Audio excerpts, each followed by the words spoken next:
that there were many classes behind me. So, and I majored in literature. And then I worked with Longhorn Publishers. I was a creative editor then.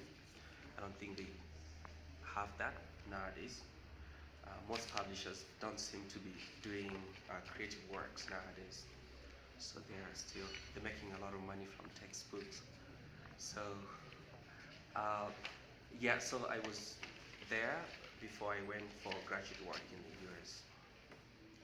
So most of my work, you can find them at intersection of,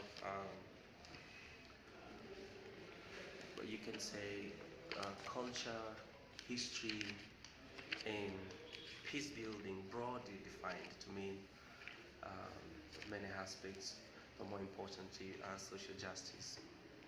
So, so that's why. So I've always tried to find a link between literature, which I love so much, and other areas of life.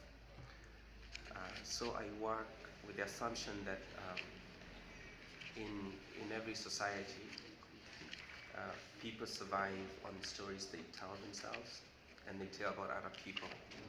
And most of the time, these stories could be they're in competition.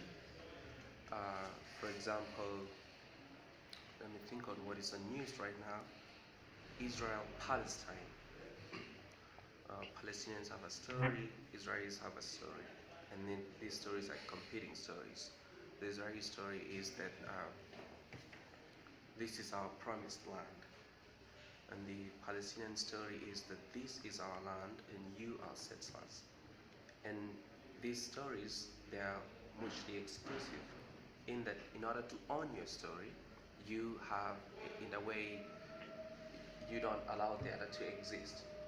So then I come in with the idea that could there be a third story that can allow the two stories to coexist in that sense? So my PhD is on the politics of speaking of violence. So I try to look at ways people speak about violence with an interest in finding out whether there could be a meta narrative that accommodates other narratives. So I have published scholarly articles. You can find my work has appeared in African Journal of African Literature. So about books. So it's interesting that most of you have said you're readers. So one of the ways to show that you read is to talk about what you read, right? Yeah. So actually, I think that's one. Remember the late Chris Wajala. I was teaching us a class one time, and he asked, "So what is your interest?" And I said, "I'm a reader." And they said, "So what do you do once you read a book?" I said, "No, nothing. I just write my journal for myself." And I said, "You can have a code, sorry, so you can let people know what you're reading, right?" And that can happen at two levels. People review books, and then people write scholarly articles. So I do the second. I write scholarly articles which take years to be published, but when they do get published, you feel good. So,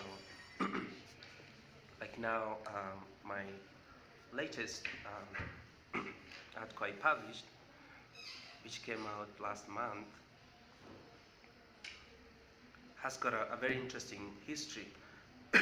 Sorry.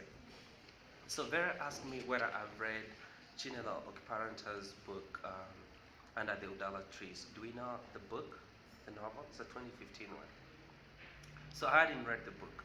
So I read the book, and then I thought, wow, this is a good book. So I wrote a paper on soundscape and narrative dynamics in Chinelo Okparanta's Under the Udala Trees. So it took, as peer-reviewed papers take too long, but it came out last month on 29th of July. So if you're interested, you can read that.